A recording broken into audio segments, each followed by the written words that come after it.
Hey guys, welcome. This is Heather from Revel Yoga. You are joining me in my new studio that's just officially opened this month. So I'm really excited about this posture tutorial today. We're going to be talking about tree pose. This is an awesome posture for learning how to balance and really building confidence in your students. It's not too big of a balancing pose, and there's many different ways we can come into it to build confidence and to build your balance here. So let's start. I like to start with my feet together here. And I want you all to think of this pose as Tadasana mountain pose, but we're gonna just do it on one leg here. So I'm not mirroring you. I'm gonna ground my left leg down. I'm gonna bring my hands to my hips. Take a breath. Good. And then take my right leg up so my knee is in line with my hip. I'm gonna open up and rotate the right leg open here.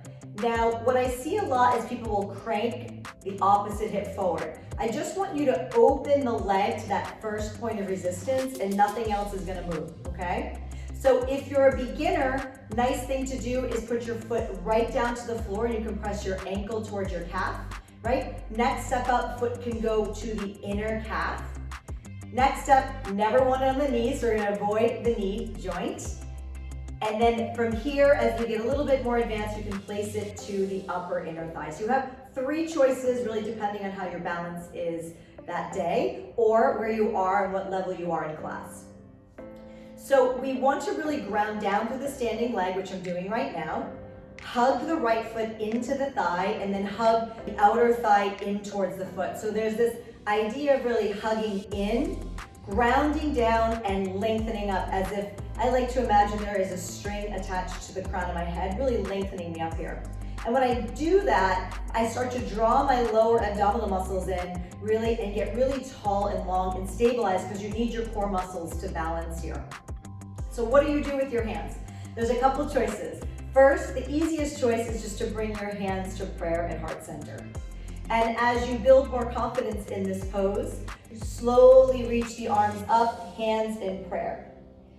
And as you build from there, the next step would be to gaze up towards the ceiling or where the ceiling and wall meet.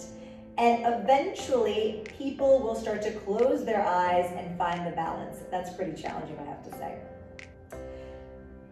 So again, a couple of things that are really important in this pose. One is to really ground down through the standing foot, engage through the standing leg, engage through the core muscles.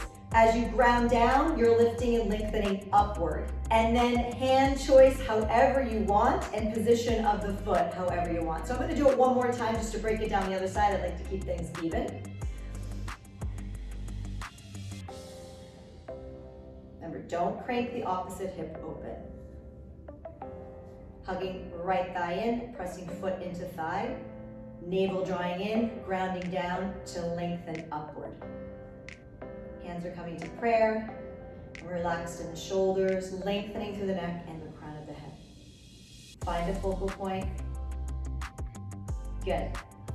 It's not that hard, but it can be sometimes, really depending on where you are in your yoga practice. So thank you so much for joining me today on this posture tutorial. Practice your tree pose and practice those other steps as you begin to advance in it. And I hope to see you here on your mat at the studio one day. Again, my name is Heather from Revel Yoga, and thank you so much for joining me. I'll see you next month with my next posture tutorial. Bye-bye.